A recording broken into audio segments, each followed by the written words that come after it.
এই বৈষম্যের জন্য তো আমরা এদেশকে স্বাধীন করে নাই। তাই আমরা চাই আজকের এই মে দিবসের মূল কথা হচ্ছে বৈষম্য দূর করতে হবে। আমাদেরকে একটি বৈষম্য মুক্ত পে স্কেল দিতে হবে। অনতি বিলম্বে পে কমিশন গঠন করুন।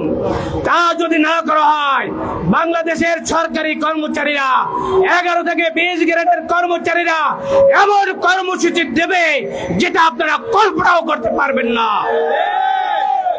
আমি আপনাদের অবগতির জন্য জানাতে চাই, আমাদের ভদ্রতাকে দুর্বলতা মনে করবেন না। আমরা ভদ্রতা দেখাচ্ছি। আমরাও জানি কিভাবে ভাঙচুর করতে হয়, আমরাও জানি কিভাবে রাস্তা বন্ধ করতে হয়, আমরাও জানি আমরা ছাত্র রাজনীতি করে এসেছি, কিভাবে কর্মসূচি পালন করে সেগুলো আমরা জানি, কিন্তু আমরা ভদ্র আচরণ করতেছি। তাই আপনাদেরকে, আমি বর্তমানের উপদেষ্টাদেরকে স্মরণ করে দিতে চাই, আগামী বাজেটে যদি 11-20 গ্রেডের কর্মচারীদের জন্য মহার্ঘভাতার বরাদ্দ না রাখা হয়, তাহলে আমরা অবশ্যই রাস্তায় নেমে এই রাস্তা বন্ধ করে দিতে বাধ্য হব। আমরা আপনাদেরকে জানাতে চাই, আমরা আর ঠকতে চাই না, আমরা আর প্রতারিত হতে চাই না। 11-20 গ্রেডের কর্মচারীরা যদি খেপে ওঠে, তাহলে এদেশের অফিস আদালত চলবে না, অফিস আদালত বন্ধ হয়ে যাবে। তাই আমি আবারও বক্তব্যের পরিশেষে বিনীত অনুরোধ জানাবো, অনতি বিলম্বে পে কমিশন গঠন করুন এবং একটি বৈষম্য মুক্ত পে স্কেল দেওয়ার ব্যবস্থা করুন। এবং পে স্কেল দেওয়ার পূর্বে যত দ্রুত সম্ভব 50% মহার্ঘ ভাতা ঘোষণা করুন। আমরা আর চলতে পারছি না, একটা কর্মচারীও 15 দিনের বেশি চলতে পারছে না। আমাদের এই পুলিশ ভাইয়েরা কষ্ট করে ডিউটি করতেছে, কিন্তু তাদের সংসার চলছে না। তারা দায়িত্বে, এই পুলিশ ভাইয়েরা শুধু দায়িত্বের কারণে দায়িত্ব পালন করতেছে, কিন্তু তাদের পেটে ভাত নাই, আমি সেটা জানি। তারা বলতে পারছে না, তারা আমাদের সাথে আন্দোলনে একাত্মতা ঘোষণা করছেন। তাই আমি অনতি বিলম্বে পে কমিশন গঠন সহ মহার্ঘ ভাতা দেওয়ার দাবি জানিয়ে এবং সচিবালয়ের বাইরের কর্মকর্তা কর্মচারীদের সচিবালয়ের ন্যায় পদবি পরিবর্তনের দাবি জানিয়ে আমার বক্তব্য শেষ করছি। আল্লাহ হাফেজ। বাংলাদেশ জিন্দাবাদ। জয় হোক কর্মচারীদের। দুনিয়ার কর্মচারী, দুনিয়ার কর্মচারী, আমাদের দাবি, আমাদের দাবি নবম পে স্কেল, নবম pay scale, pay scale, pay scale, morgue ভাতা, মর্গ ভাতা, pay scale, pay scale, morgue ভাতা, মর্গ ভাতা, যাতায়াত ভাতা, যাতায়াত ভাতা, যাতায়াত ভাতা, যাতায়াত ভাতা, রেশনিং ভাতা, রেশনিং ভাতা।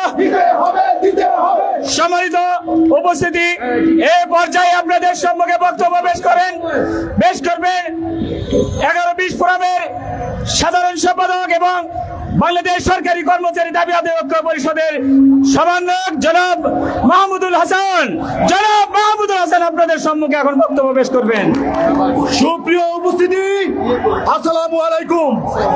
আপনারা জানেন আজকের এই মহান মে দিবস কেন? 1886 সালে বৈষম্যের বিরুদ্ধে আন্দোলন করতে গিয়ে শ্রমিকরা রক্ত দিয়েছিল বলেই আজকে সারা বিশ্বে এই আন্তর্জাতিক শ্রমিক দিবস পালন হচ্ছে।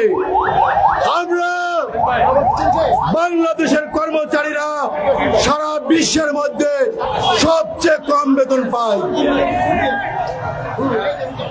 আমরা সারা বিশ্বের মধ্যে বাংলাদেশের কর্মচারীরা সবচেয়ে কম বেতন পাই। দরকার বোধে আমরা রক্ত দিয়ে আবার আরেকটা কর্মচারী দিবস তৈরি করব। অবিলম্বে নবম পে স্কেল দিতে হবে, নবম পে কমিশন গঠন করতে হবে।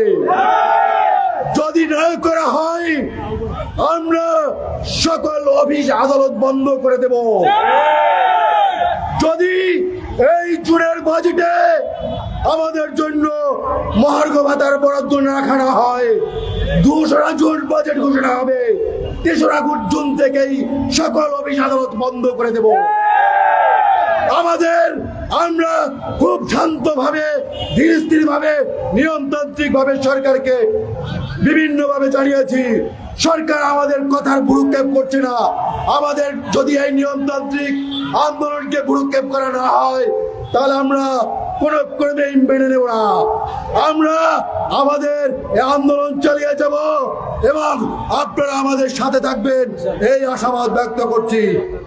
আমাদের এই পর্যায়ে এখন বক্তব্য রাখবেন আমাদের ঐক্য পরিষদের মুখ্য সমন্বয়ক জনাব ওয়ারেস আলী ভাই।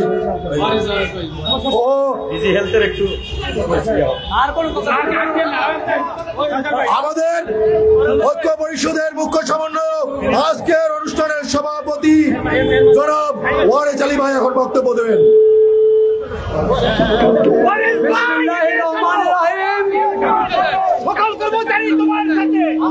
প্রিয় সহকর্মীবৃন্দ, আপনারা আমাদের নেতৃবৃন্দের বক্তব্য শুনেছেন।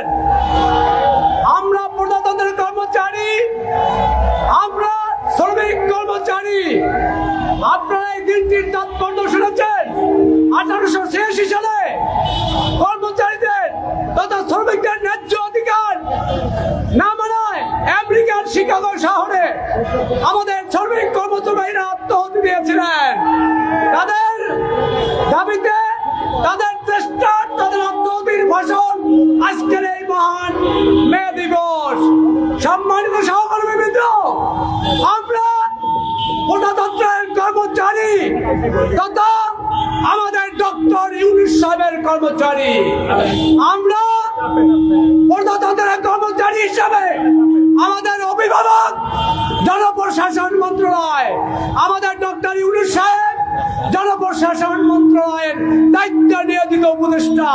আমি সবিনয়ে বলতে চাই, ডক্টর ইউনূস সাহেব, আপনি প্রজাতন্ত্রের আমলারা যারা এই দেশের বৈষম্য তৈরি করেছে তাদেরকে আপনি বাড়ি থেকে ডেকে এনে, অবসরে যাওয়ার পরেও ঘর থেকে ডেকে এনে তাদেরকে পদোন্নতি দিলেন এবং তাদেরকে তাদের বেতন ভাতা প্রদান করলেন।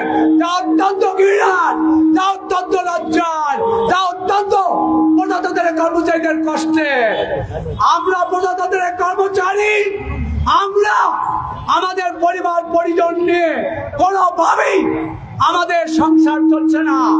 আমরা বিগত দিনে বিগত সরকারের কাছে আমরা আবেদন নিবেদন করেও কোনো ফল পাইনি, কারণ বিগত সরকার কর্মচারীদের কথা শোনার চেষ্টা করেনি, আমাদেরকে কোনো সময় প্রয়োজন মনে করেনি।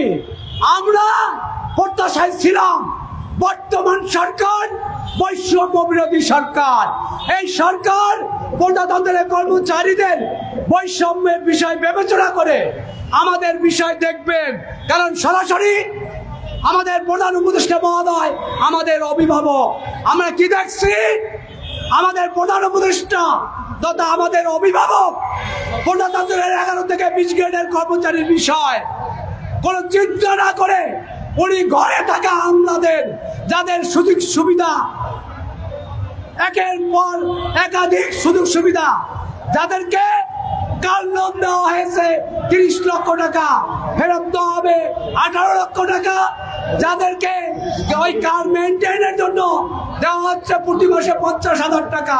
সেই আমলারা অবসরে যাওয়ার পরেও তাদের কি প্রয়োজন ছিল? তাদেরকে ঘর থেকে ডেকে এনে আবারও তাদেরকে পদোন্নতি দিয়ে আর্থিক সুবিধা দেওয়া। প্রজাতন্ত্রের 15 লক্ষাধিক কর্মচারী, বিশেষ করে 11 থেকে 20 গ্রেডের কর্মচারী তাদের পরিবার পরিজন নিয়ে কোনোভাবেই সংসার চালাতে পারছেন না। আমি সবিনয়ে বলতে চাই, মাননীয় প্রধান উপদেষ্টা, আপনি আমাদের অভিভাবক হিসেবে আমরা দীর্ঘদিন আমরা আপনার কাছে স্মারকলিপি দিয়েছি, সাক্ষাতের জন্য আবেদন দিয়েছি। আপনি আমাদের দাবির বিষয় উপেক্ষা করে আমাদেরকে নিগৃহীত করছেন, আমাদেরকে অপমানিত করছেন। আমরা তো প্রজাতন্ত্রের 15 লক্ষ কর্মচারীর প্রতিনিধি। আমরা পররাষ্ট্র কর্মচারীর প্রতিনিধি হিসাবে আপনাকে আজকে শাহবাগে জানাতে চাই, আপনি অনতি বিলম্বে প্রজাতন্ত্রের কর্মচারীদের সাথে সম্মানজনক আচরণ না করলে প্রজাতন্ত্রের কর্মচারীরা বাধ্য হবে প্রজাতন্ত্রের সকল কর্মচারীদেরকে সাথে নিয়ে অফিস আদালতের সরকারি কার্যক্রম বন্ধ করে দিতে। সম্মানিত প্রধান উপদেষ্টা, আমরা প্রজাতন্ত্রের কর্মচারী, আমরা এই দেশের দেশ গঠনের কারিগর, আমরা এই দেশ গঠনের উন্নয়নের হাত, আমাদের হাতে এই দেশের সকল সেক্টরের উন্নতি হয়। অথচ আমরা আপনার কর্মচারী হিসেবে, আপনি আমাদের পরিবারের প্রধান হিসেবে আপনি আমাদের ভ্রুক্ষেপ করেন না, আমাদেরকে দাম দেন না। আমি সবিনয়ে বলতে চাই, ডক্টর ইউনূস সাহেব, আজকে মহান মে দিবসের দিনে আমরা আপনাকে জানাতে চাই, আমরা প্রজাতন্ত্রের কর্মচারী, আপনার কর্মচারী হিসেবে সুশৃঙ্খল কর্মচারী।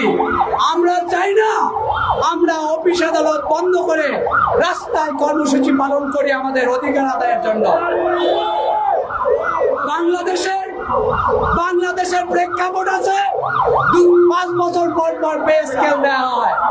আমরা সে লক্ষ্যে 2009 সালে পে স্কেল পেয়েছি, 2015 সালে পে স্কেল পেয়েছি।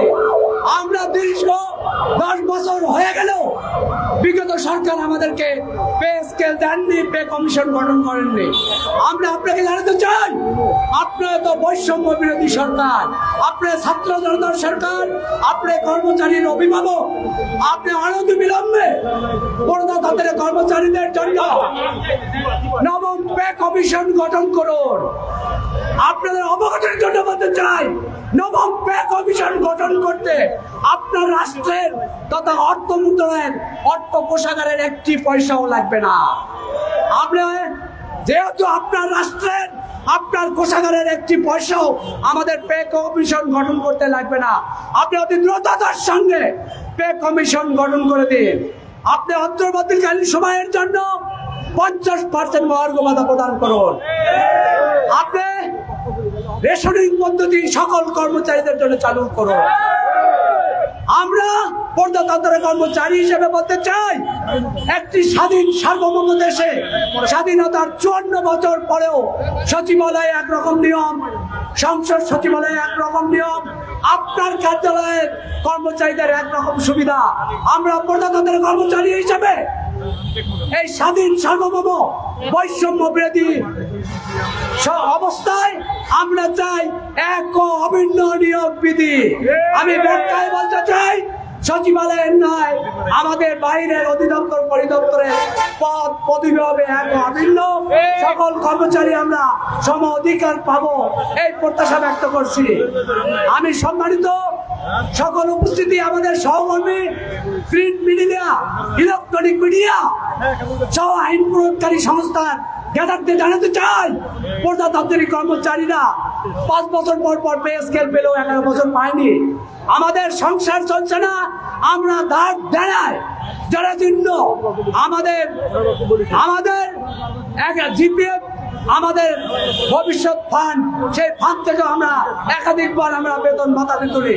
সম্মানিত সহকর্মীদের অবগতির জন্য বলছি, আপনাদের সামনে কর্মসূচি ঘোষণা হবে,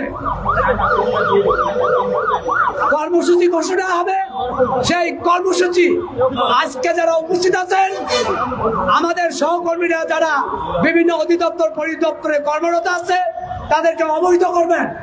আর আইন প্রয়োগকারী সংস্থা সহ সকল মিডিয়ার সবাইকে সবিনয় বলতে চাই, আপনারা সমাজের দর্পণ, আপনাদের লেখনীর মাধ্যমে সমাজের অনেক দুরবস্থার গোষ্ঠীরা, জাতিরা সম্মানজনক অবস্থায় এসেছে। আমরা প্রজাতন্ত্রের কর্মচারী তথা ইউনূস সাহেবের কর্মচারী হিসেবে তাকে মনে করিয়ে দিবেন, আপনার ঘরের কর্মচারীরা, আপনি যে ঘরের অভিভাবক, সেই ঘর তো ঠিক নাই, সেই ঘরের কর্মচারী তো না খেয়ে আছে, তাদের পরিবার পরিজন নিয়ে অর্ধাহারে অনাহারে বিনা চিকিৎসায় আছে। কাজেই আপনি আপনার ঘরের আপনার পরিবারের সদস্যদের বিষয় বিবেচনা করুন, অনতি বিলম্বে নবম পে কমিশন গঠন করুন এবং আমাদের অন্যান্য ভাতা প্রদান করুন।